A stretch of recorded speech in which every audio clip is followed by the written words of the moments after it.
my team's fine. And I'm like, oh, but do you actually use the tool that your team uses right now? And they're like, not really. And so we found that our bottoms-up approach actually really helps with going top-down as well, because we're starting out with having some conversations with engineers, people who've just like naturally signed up for our product because they like it, they want to use it.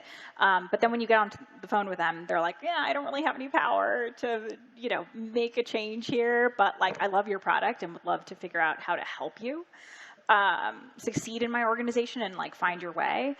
So we're able to have like 10 of those conversations for like a very large account. And then we go back to the CTO and we're able to say, actually, we've talked to 10 people on your team and here's what they say about the products that you're using today and like where they're not meeting the mark and how we can actually provide a lot of value. And then they're kind of like, oh, like you know more about my team and my org than I do. And then they go out and like have more conversations with their team, and it's like really able to kind of establish credibility and that like we did the work. Yeah.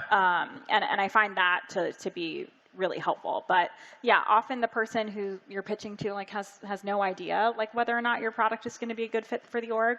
So I think often we start there and then we try to like push down. Like what's that next layer? Like director level, VP level maybe, that actually uses the tool and still has some decision-making authority. It's really interesting how the theme of credibility is woven throughout all of these conversations. Are you talking about establishing credibility within, say, the middle part of the org?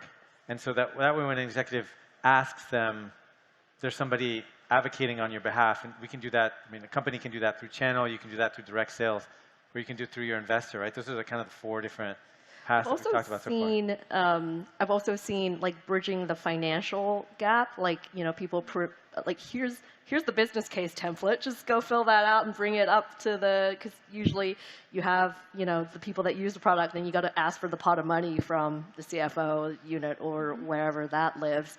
And so making the business case a little bit easier can help. Are there bad places or less effective places in the organization to start?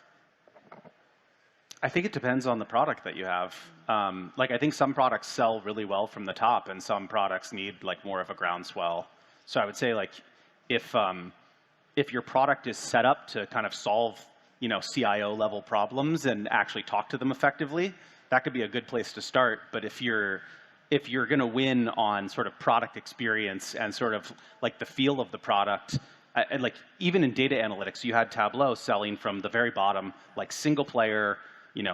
Get a workbook, be effective, show your neighbor, and then suddenly like 1,000 people are using the product and you go talk to the CIO.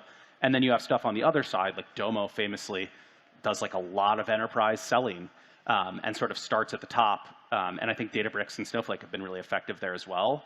So I think you really just have to reflect on how your product shows and sort of how the messaging shows.